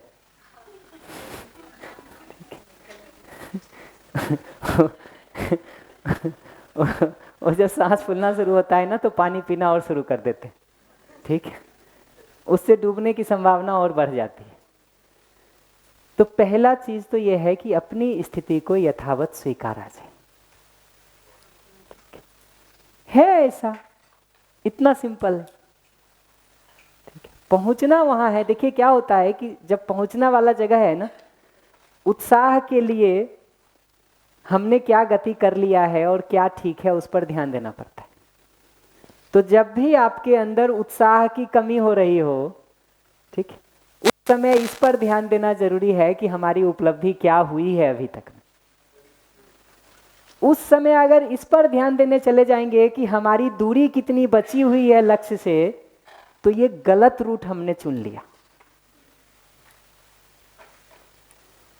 ठीक है, मैं कह रहा हूं कि जिस समय अपने में लो फील हो रहा हो, कम महसूस हो रहा हो, ठीक, नीचे की तरफ वाली स्थिति दिख रही हो, उस समय ये देखना महत्वपूर्ण है कि हमारी क्या क्या उपलब्धि हो गई है। चाहे जीवन विद्या में जुड़ के हुई हो, चाहे ऐसे हो गई हो। ऐसे भी तो कुछ अच्छा होगा आप में, जुड़ के और थोड़ा अच्छा हो गया होगा। तो हमारी अच्छाइयाँ क्या हैं, हमारा ठीक वाला भाग क्या है, हमारी यात्रा कितनी हुई है, उस पर ध्यान देना उस समय महत्वपूर्ण। जब उत्साह ठीक हो, यात्रा करने का मन हो, तब ये देखना महत्वपूर्ण है कि हम कहाँ खड़े हैं, उसका नेक्स्ट स्टेप क्या बनता है और कैसे उस तरफ हम बढ़ सकें। ये पकड़ में आए? पहला बेसिक बात तो मैं यही कहूँगा। ठीक है, उसके बाद एक छोटा प्रयोग किया जाए कि अभी हम इनके साथ रहते हैं, इनको अपना संबंधी मानते हैं, इनके साथ जीते हैं, बहुत अच्छी बात है। ये चले गए यहाँ से उठ के, और लोग भी तो होंगे कि नहीं? उनको हम अपने संबंधी के रूप में देख सकते हैं कि नहीं? उनके साथ भी इसी तरह से संबंध पूर्वक जीने के काम को कर सकते हैं कि? उस अप्रोच को हमको धीरे धीरे बढ़ाना चाहिए, बढ़ाना चाहिए। निश्चित रूप से ये हो सकता कि ये मित्र हो सकते, जो बगल वाला है वो भी दूसरा मित्र हो सकता, कोई भाई हो सकता, कोई बहन हो सकता, ठीक, कोई पिताजी हो सकते, कोई दादाजी हो सकते, कोई बेटा हो सकता, कोई बिटिया हो सकती, पर कोई ना कोई संबंध तो हम दूसरे के साथ देख सकते हैं, पहचान सकते हैं और उसमें जी सकते हैं। होता क्या है कि हम कुछ संबंधों का अधिमूल्यन कर देते हैं, बाकी सारे संबंधों का अवमूल्यन कर देते हैं। वहां से समस्या शुरू होती है। उपाय क्या है? उपाय एकदम सिंपल है कि जब एक संबंध किसी भी कारण से हमारा दूरी हो रहा है, जा रहा, दूसरी जगहों पर भी तो साथ वालों के साथ संबंध को देखना शुरू करें, वहां पर उसी संबंध और भाव के साथ जीने को शुरू करें। इतना करके देखा जाए, फिर इस पर आगे बात करें। किनका?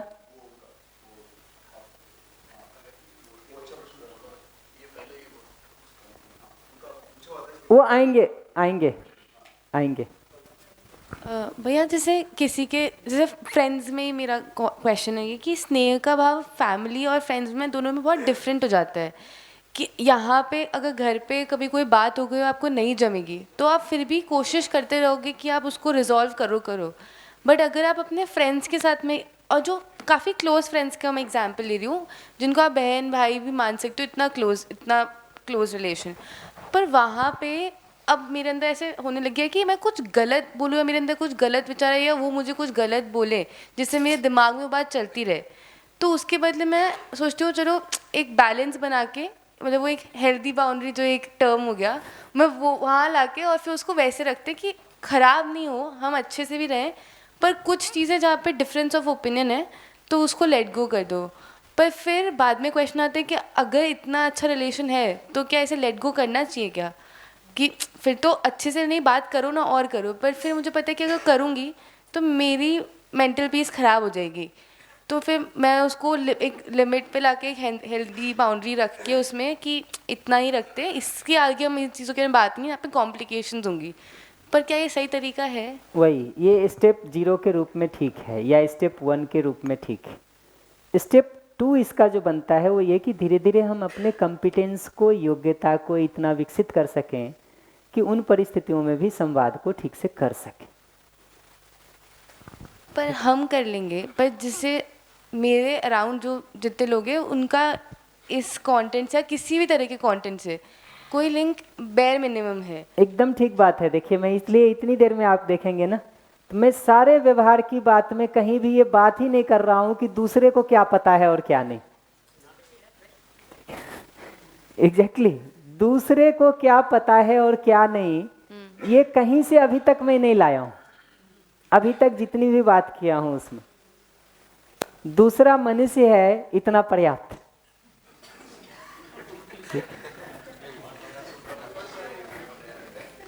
कि नहीं? पर फिर मतलब ऐसा अगर मेरे को मतलब प्रॉब्लम ये मेरे को ये पता है कि भाई अगर मेरा फ्रेंड है, जैसे आप बोलते हो कि वो भी मुझसे प्यार करती है, मैं भी उससे प्यार करती हूँ, पर वैसा कि मेरी एक फ्रेंड की बात कर रही हूँ मैं वैसे उस सिचुएशन में, पर मेरे को पता है कि वो भी अपना अच्छा सोच रही है, मेरा भी अच्छा सोच, सब कुछ सही चल रहा है, पर उसकी किसी दुख से अगर मुझे दुख हो रहा है तो मेरे को, और वो खुश है उसमें, तो फिर मुझे लगता है कि मुझे डिस्टर्ब नहीं करना चाहिए, रहने देना चाहिए। अगर फिर मैं वहाँ अपनी ओपिनियन दूंगी या मैं कुछ भी बात करूंगी तो वो ख़राब होगा ना, और वो दुखी होगी, तो वो मैं चाहती नहीं हूँ। Let me start with the compassionate communication now. मेरे को ये एक्चुअली अब हम शुरू करते हैं। हम ये सब स्लाइड्स को अब बाद में लेंगे। देखिए, कम्युनिकेशन किसी के भी साथ हम करने जाते हैं ना, अब आपको इतनी दृष्टि के साथ 2 बातें समझ में आ गई होगी। एक ये कि कुछ निश्चित वास्तविकता को अगले में देखते हुए अपने भाव को ठीक रखना है। ठीक, ये हो गया। दूसरा, अब हम जितना भी संवाद करेंगे उसके साथ, ये उसको सहयोग करने के अर्थ में है, ना कि बोलना मेरी ज़रूरत है। जब हमारे अंदर कोई आवेश आ जाता है ना, तो बोलना या आवेश उतारना, मैं उसको कहूँगा, वो मेरी ज़रूरत बन जाती है। तुम नहीं कैसे सुनोगे, पकड़ के सुनाएंगे तुमको। ठीक, कहेंगे हम तो। ठीक, वो एक जोक आता ना कि दादाजी वो जो है घर में जी रहे थे, उन्होंने कहा मैंने अपने जीने का ठीक उपाय निकाल लिया है। बुजुर्ग में पति पत्नी थे, उन्होंने, सॉरी पति पत्नी का फिर से एक जोक सुना रहा हूँ।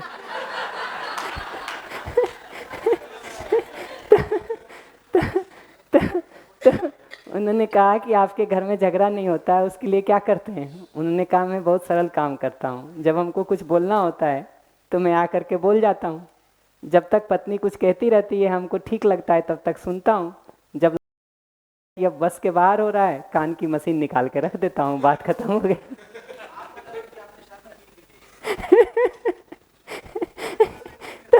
तो आप इसको किसी संबंध में कर लो, पर मुख्य मुद्दा ये है कि जब अपने में स्नेह का भाव बना रहता है ना, तो बोलना हमारी ज़रूरत नहीं होती है।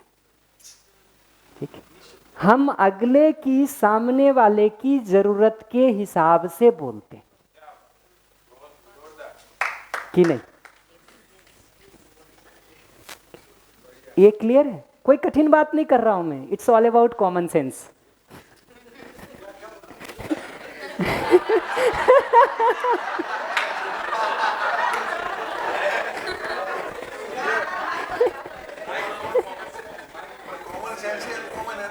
वही, वो एक चीज मिलेगी, वंडरफुल मूवी का डायलॉग है कि है तो कॉमन, लेकिन दुर्भाग्य यह है कि आज के दिन कॉमन सेंस ही अनकॉमन हो गया है।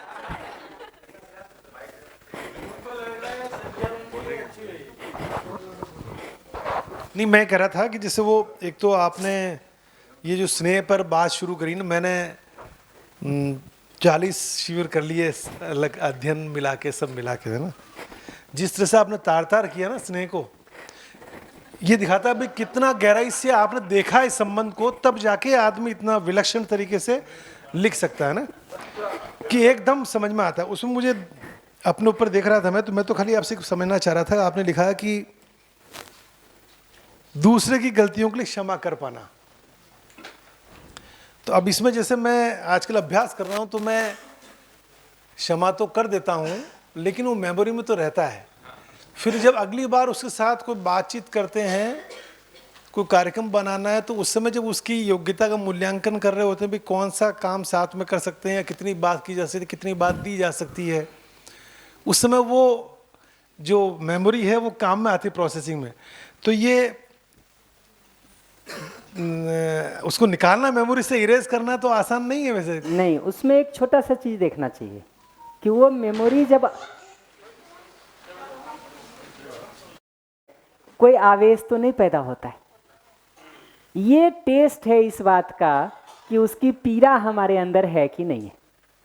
याद रहेगा तो आवेश तो हो गई। नहीं, जरूरी नहीं है, जरूरी नहीं है। वो देखना चाहिए। क्या होता है कि देखिए उसमें वो घटना सिर्फ इस संदर्भ में भी याद हो सकती है कि हमारे साथ ऐसा हुआ, ठीक है, पर उसके साथ अगर अपनी स्थिति में थोड़ा भी कंपन आ रहा है, ठीक है, तो फिर क्षमा नहीं है, क्षमा नहीं है। उस ऑब्जर्वेशन को आराम से किया जाए अपने में। अगर स्थिति कंपित हो जा रही है अपनी, थोड़ी सी भी देखने के नजरिए में पर्दा पड़ जा रहा है कि उसको आदमी नहीं मान के कुछ और मानने लगे हैं, ठीक है, या स्नेह का पात्र नहीं मान करके कुछ और मानने लगे हैं, तो वहां कठिनाई है। कार्यक्रम की दृष्टि से उसको देखना तो ठीक ही है, इस रूप में कि हम योग्यता का आकलन कर रहे हैं। तो बहुत बार घटनाओं को साइड करके सिंपल एक योग्यता का आकलन कर लिया जाता है कि क्या स्थिति है, वहां से चीजें चलती रहती हैं। मतलब इससे सरल क्या किया जा सकता है स्नेह को, जो आपने किया नहीं है, इससे सरल नहीं कर सकते। मजा आ गया। मतलब ये मैं लंच के पहले सुना तो मेरी भूख नहीं लग रही थी, मुझे भूख लग गई उसके बाद। सही बता रहा हूँ, बहुत ही बढ़िया। मतलब इसमें अगर इसको इस पैराग्राफ कर ले, ये पूरा जीवन विद्या है। ये करके समझ ले और अगर जिंदगी में ला दें तो सब कुछ ठीक हो जाएगा। जो कल आप कह रहे थे, अपराध मुक्त हो जाएगी दुनिया। तो एक तो इसमें अगला मैं पूछ रहा था, आपने कहा था ये जो दायित्व कर्तव्य के निर्वाह में जब सुविधा की बात चली, अनुज ने बोला तो आपने परिवार बोला, तो आप खाली परिवार मतलब एक्सटेंडेड फैमिली, एक्सटेंडेड की बात कर रहे हैं ना? जी हाँ। जी, खाली खूनी परिवार नहीं, एक्सटेंडेड फैमिली, नाखूनी परिवार भी कर रहे हैं ना? तो अब उसमें देखो, उसमें क्या है कि मैं इसको थोड़ा ईमानदारी से करने का प्रयास कर रहा हूँ, तो मुश्किल तो आती है कि ऑफिस में जो एम्प्लॉइज हैं वो भी एक्सटेंडेड फैमिली में आ गए, जिनके साथ उठना बैठना है। आएंगे जी, साथी सहयोगी कम से कम हो ही जाएगा, मित्र रिश्तेदार सभी मित्र भी हो सकता है। तो उसमें ये इच्छा रहती है, देखो अपने को तो फर्क तो करना नहीं है, संबंध तो सबसे है। तो वैसे में सुविधा के शेयरिंग में थोड़ा अंतर वो बना रहता है थोड़ा। तो आपने आगे एक पॉइंट लिखा है कि अंतर विरोध हो तो दूसरे को दे दें, कि अंदर ही चल रहा है यार ये, तो वरीयता उसको देना है। तो ये मैं कोशिश भी करता हूँ। इसमें इस प्रश्न को मैं 1 मिनट के लिए रोक ले रहा हूँ।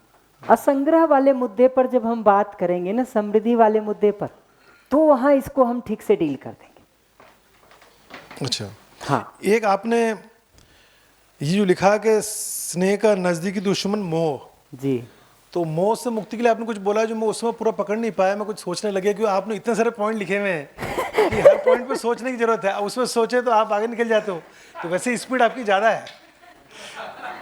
लेकिन फिर मुझे ये लगा भी हाँ, अब मैं कोशिश कर रहा हूँ, आजकल अभ्यास कर रहा हूँ कि सभी से संबंध है, 840 करोड़ से हो, चाहे मिला हो ना मिला हो, परिचित हो अपरिचित हो, जो भी हो, अनपढ़ हो पढ़ा लिखो, जैसा भी किसी धर्म जाति का हो। तो उसमें ये जब से अभ्यास कर रहा हूँ तब से मोह मैंने देखा कि परिवार से कम हुआ है। तो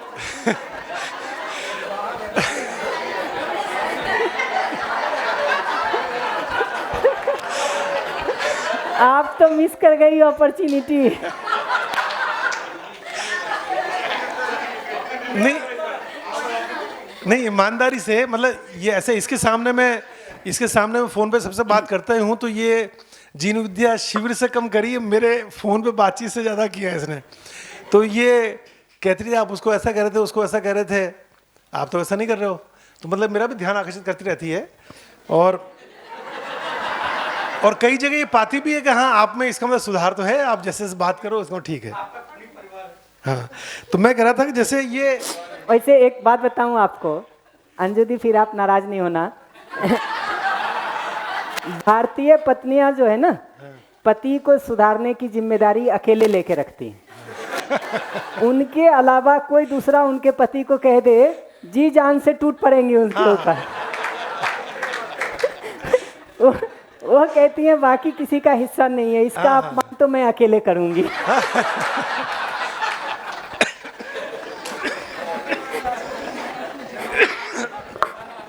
तो जैसे मैं पहले बेटे से अपेक्षा ज़्यादा करता था कि भाई जो सपना मेरा पूरा नहीं हुआ मेरे प्रयास से, तो चलो तुम थोड़ा वो कई अपने एकेडमिक्स के अलावा भी काफ़ी पढ़ता रहता है, माँ तो मुझको ज़्यादा मानता है थोड़ा, तो अच्छा मेरा कोई भी रास्ता पहुँचना वहाँ है। तो मैं सोम भाई ने सही बोला, कई बार हम अपने सपने जो है अपने से पूरे नहीं होते हैं, योग्यता कमी से, तो अपने बच्चों से अपेक्षा करते हुए पूरा करें। तो ऐसा मेरे भी था, तो मैं उसको कहता रहता भाई तुमको ऐसा देखो, अपने को पैसा वैसा नहीं कमाना है, पैसा अवश्य ज़्यादा आ गया है, अगर बुरा शौक नहीं हो तो अब तो वो करना है जिसकी ज़रूरत है दुनिया को। तो खाली पैसा कमाए संबंध औपचारिक हो जाएंगे अपने। तुम भी क्लाइमेट चेंज पे काम करो, इसमें ज़रूरत भी है भी करने की।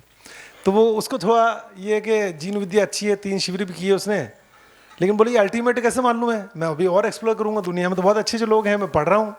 तो मैंने करो भी ठीक है, अब प्रस्ताव विधि में झगड़ा तो कर नहीं सकते, दबाव बना नहीं सकते, तो ऐसे में आजकल मैं कह के छोड़ देता हूँ। अब होता क्या, रिश्तेदारों को पहले मैं सबके घर जाता हूँ, दिवाली होली 2 बार तो जाता ही हूँ, तो उस समय मैं किसके घर में क्या कमी है, अपन क्या किस तरह से इसको सहयोग कर सकते हैं। तो अब वो वहाँ करते समय मुझे वापस धीरे रहता है कि वो कॉल कह देगा आपके बेटे के समय तो आप थोड़ा दबाव बनाते नहीं हो, हमको आप इतना कह रहे, तो आजकल मैं सबको प्रस्ताव में बोलना शुरू कर दिया। अब ये इसी को मैं कह रहा हूँ कि एक जगह जहाँ स्नेह हो ना, वहाँ जीने की जो विधि है ना, उसको जनरलाइज करना जब शुरू करेंगे ना, तो जो भी ऊपर नीचे होगा वो अपने आप ठीक होना शुरू हो जाएगा। तो अब ये बताइए कि मुझे जैसे इसमें कोई तो राय नहीं है, जब से मैं और गहराई से जीन विद्या को समझने लगा हूँ, वैसे मुझे अब बहुत ज़्यादा अपेक्षा बेटे से भी वैसी नहीं है कि बेटा इसलिए करना चाहिए इसको। ठीक है, वो भी अपनी यात्रा लेके आया है, कुछ संस्कार लेके आया है, तो कुछ चीज़ों में आगे पाता भी हूँ उसको मैं, और पैसे का उतना मोह भी नहीं है उसको। पर मेरी इच्छा ग्लोबल वार्मिंग क्लाइमेट चेंज पर वो उसकी भी इच्छा नहीं बन रही है। तो ठीक है, देखते हैं आगे, हो सका आपसे मिलाएंगे उसको। तो ऐसे में ये तो मेरे को समझ में आ रहा है कि मोह से मुक्ति जो आपने लिखा है, तो हर व्यक्ति के साथ वैसे ही भाव रखें तो मोह से मुक्ति हो जाती है। तो लेकिन आपने एक लाइन और कुछ बोली थी, ये नजदीक के दुश्मन तो मोह बता दिया आपने, स्नेह के दूर के दुश्मन कौन है? ये बहुत सारे द्वेष, घृणा, नफरत। हाँ, जितनी भी घटनाएं तो घटना चाहिए। हाँ तो ठीक, बहुत बढ़िया, फर्स्ट क्लास। ये स्नेह पर तो मैं कायल हो गया आपका, फर्स्ट क्लास, बहुत ही बढ़िया। इसको भैया इसको दोबारा देख लेना। ये भैया इसी से संबंधित क्वेश्चन था मेरा, जब आप मोह पे बात कर रहे थे, मोह को आपने नज़दीकी दुश्मन बोला है, तो मेरा जो ऑब्जर्वेशन है या मेरा अभी तक का जो एक्सप्लोरेशन है, मोह में स्नेह है, जैसे गोल्ड में इम्प्योरिटी होती है वैसे ही एक इम्प्योरिटी की तरह है। तो अगर उसको प्योर करें तो वही स्नेह में परिवर्तित होता है। तो मोह को ट्रांसफॉर्म स्नेह में कर सकते हैं, वो दुश्मन नहीं है, ऐसा मेरा ऑब्जर्वेशन है। वही आशय उसमें इतना ही है कि गंदा पानी तो पी नहीं सकते, पिएंगे कुछ फायदा भी करेगा, साथ में नुकसान भी करेगा। तो साफ पानी का नाम भी हम स्नेह दे रहे हैं। अब उस गंदे पानी को जिस तरह से भी देखिए, कोई फर्क नहीं पड़ता, दुश्मन कहना चाहते हैं दुश्मन कहिए, ट्रांसफॉर्म हो जाएगा उसमें, वो कह लीजिए। अंततो गत्वा तो सभी नकारात्मक ऊर्जाएं ही सकारात्मक में ट्रांसफॉर्म होती। काम, क्रोध, लोभ, मोह, मद, मात्सर्य जितना भी गिन लीजिए, अल्टीमेटली जीवन की ऊर्जा है, और ये ऊर्जा ही तो सकारात्मकता में ट्रांसफॉर्म होगी, यही तो स्नेह, मैत्री, प्रेम, करुणा ये बनेगी। इनफैक्ट इस प्रक्रिया का नाम सब्लिमेशन है, ठीक है। वो सब्लिमेशन कहते हैं, बाबा यूज करते थे इस शब्द को, इसलिए मैंने उसको वो किया है। इसका हिंदी ज्यादा कठिन है, ऊर्ध्वपातन।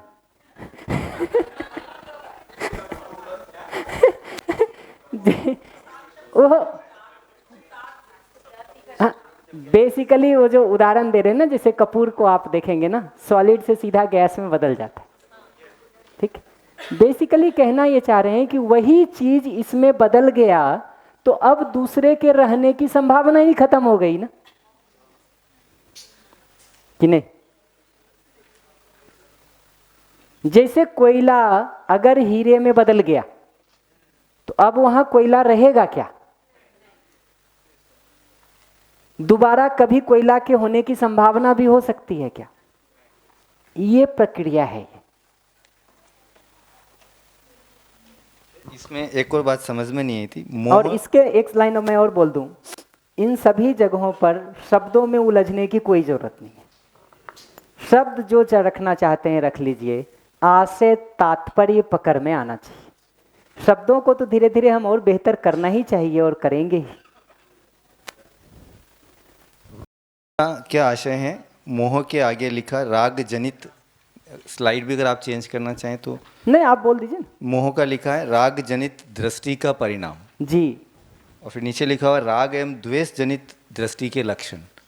तो वो थोड़ा फास्ट भी हो गया था, तो ये पकड़ में नहीं आई बात क्या है। ठीक है, बहुत सारी चीज़ों को पकड़ने की ज़रूरत भी नहीं है। कभी और देख लेंगे इन सारे मुद्दों को। उसका कोर आइडिया ये है, मैं एक दो लाइन में बता देता हूँ, उसको बहुत नहीं खींचते हैं। किसी के साथ भी अगर हमारा राग है ना, जो वो दीदी भी उस समय प्रश्न कह रही थी कि किसी के साथ अगर हमारा राग है ना, तो वो किसी भी समय द्वेष में कन्वर्ट हो सकता है, ठीक है। वो पॉसिबिलिटी पूरी खुली रहती है, ठीक है। उसका मतलब बहुत सिंपल है, अगर हमारा किसी के साथ बहुत अटैचमेंट है तो ओवर पॉजिटिवनेस का हमारा डिजाइन बन जाता है। उसको वो नहीं मानता है, एक समय तक तो हम समझाते हैं, ठीक है। एक समय के बाद देखिएगा कि क्या होता है ना, तो पता चल जाएगा क्या होता है। ये सारे जो संसार की बड़ी बड़ी दुश्मनियां हैं ना, ये सब किसी समय साथ रहने वाले लोग थे।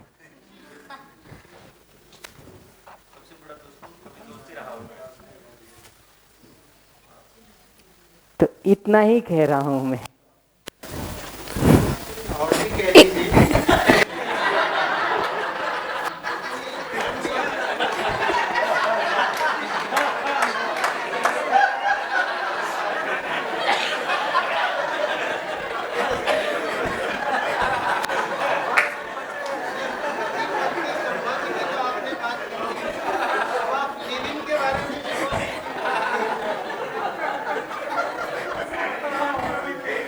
हाँ, देख लिया।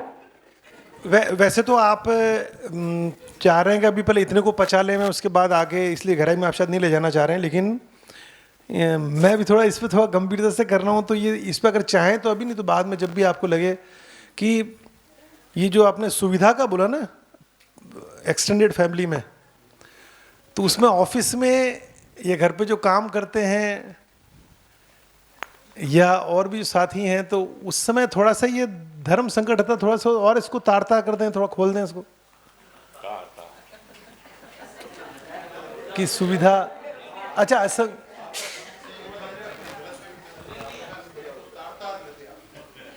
नहीं, स्नेह की परिभाषा को बिल्कुल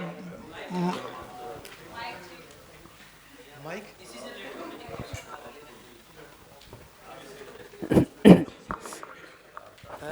देखिए, जो आपने कहा ना, अगर आप हमसे पूछेंगे कि उस जगह पर न्यूनतम स्तर क्या है, मैं सबसे नीचे बेसलाइन गिर के कहाँ रहेंगे, मैं वहाँ से शुरू करता हूँ। सबसे नीचे की जगह तो यह है कि जो हमारे साथी सहयोगी के रूप में हमारे साथ काम कर रहे हैं, ठीक है, आज का समाज उनको रिटर्न के रूप में जो भी सुविधा देता है, हम उतना या उससे अधिक दे सके। अगर आप हमसे सबसे बेसलाइन पूछेंगे ना कि कम से कम हम क्या करें उनके साथ, अधिक कितना कर सकते हैं उस पर आता हूं, लेकिन कम से कम क्या करें का उत्तर मुझे ये समझ में आता है कि समाज में आज के दिन उस काम का जो रिटर्न मिलना बनता है वो या उससे अधिक रिटर्न हम दे रहे हैं या नहीं।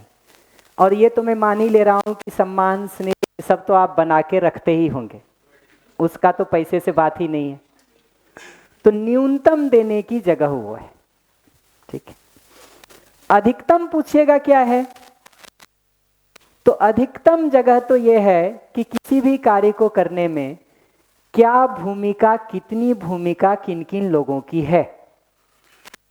अगर एकदम मानवीय व्यवस्था का अल्टीमेट जगह देखिएगा तो ये है कि जिस क्रियाकलाप को हम साथ साथ मिलकर के कर रहे हैं उसमें किसकी कितनी भूमिका है, और इसका अच्छा कैलकुलेशन करना चाहिए कि भूमिका को तय करने में क्या क्या फैक्टर्स लेंगे हम।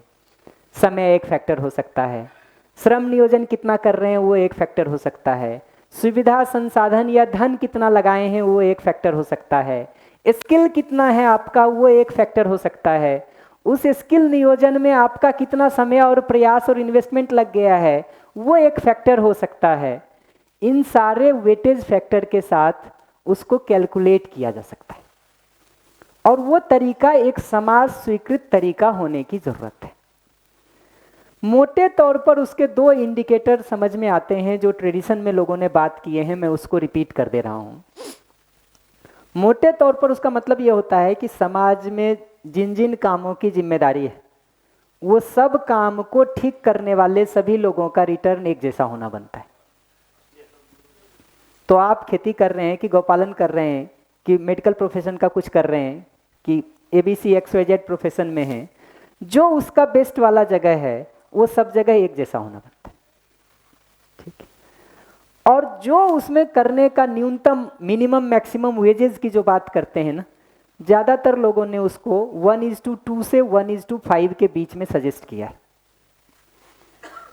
अच्छे अगर ट्रेडिशंस को देखिएगा तो धर्मपाल जी ने इसका काफ़ी सर्वे किया है कि उस समय भारत की क्या स्थिति थी, कंजम्पशन जो लोग अधिकतम कर रहे थे और कंजम्पशन जो लोग मिनिमम कर रहे थे उसकी क्या स्थिति थी।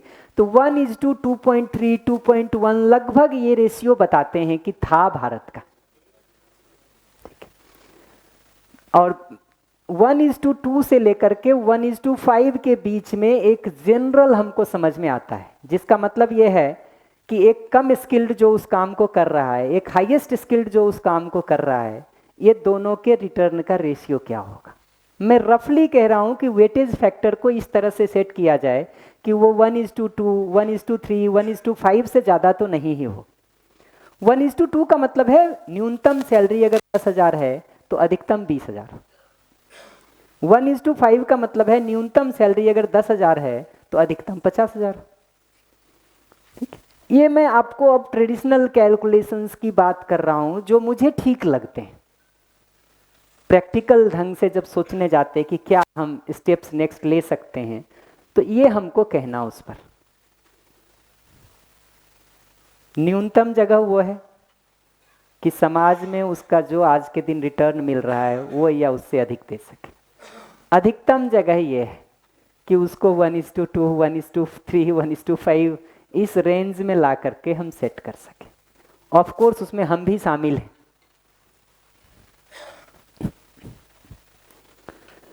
समय हो गया है, हम ब्रेक करते हैं।